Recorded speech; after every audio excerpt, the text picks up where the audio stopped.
Comment adapter l'expérience française en matière de protection de la propriété intellectuelle en Côte d'Ivoire? C'est là tout le vœu de l'Union des fabricants pour la protection internationale de la propriété intellectuelle en abrégé INIFAB Abidjan. L'organisation a initié un panel de haut niveau pour la protection de la propriété intellectuelle et industrielle à l'intention des titulaires de droits et les organisations de répression. C'était à Abidjan, au plateau, à la maison du patronat ivoirien. Issa Badini et Richard Akeke. L'expérience française en matière de lutte contre la contrefaçon, les rôles de l'INP, des douanes et de l'INAFAB. Comment adapter ce dispositif en Côte d'Ivoire au service des créateurs, des entreprises et du public? C'est autour de cette thématique que s'est déroulé le panel de haut niveau sur la protection de la propriété intellectuelle et industrielle. Autour de la table, des panélistes venus de France et bien évidemment de la Côte d'Ivoire. En face, des chefs d'entreprise, des titulaires de droits et également des organes de répression de la contrefaçon.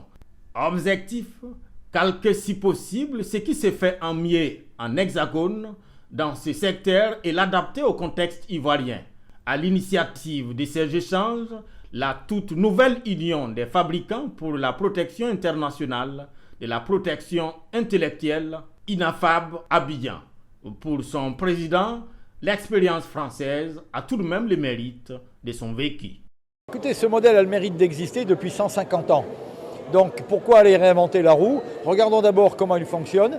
Aujourd'hui, l'objectif était de bien comprendre comment ces structures, dont l'UNIFAB France, fonctionnent depuis leur création et qu'est-ce qu'il faut faire pour que nous puissions arriver au même résultat dans un environnement différent qui est notre environnement africain. Laquelle expérience française partagée à cette occasion par le directeur général de l'Institut national de la protection intellectuelle, INP. Un système qui repose sur 3 pieds en fait, c'est-à-dire qu'il y a bien sûr l'Institut national de la propriété industrielle qui délivre les titres, sans lesquels il ne peut pas y avoir de contrefaçon, puisque pour contrevenir, il faut le faire par rapport à un titre. Donc la première étape, c'est de disposer de titres, de marques par exemple.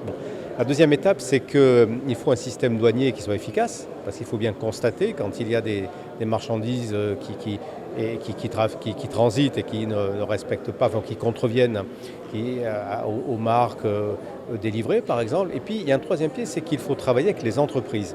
Écoutez, je pense que c'est très important qu'on parle de ces sujets de contrefaçon parce qu'effectivement c'est un sujet de santé publique, de sécurité publique. Et je pense qu'aujourd'hui, en Afrique, dans 10 ans, on aura un consommateur sur 5 qui sera ici.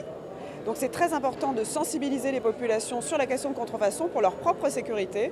Et c'est le devoir des marques et aussi des entités gouvernementales de travailler à cette sensibilisation auprès des populations et des consommateurs.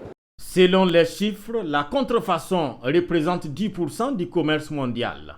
Créée le 22 mars 2022, l'INIFAB Abidjan s'est donné pour mission, entre autres, de conseiller, orienter et soutenir les entreprises dans leurs démarches visant à mieux protéger et défendre leurs droits de propriété intellectuelle.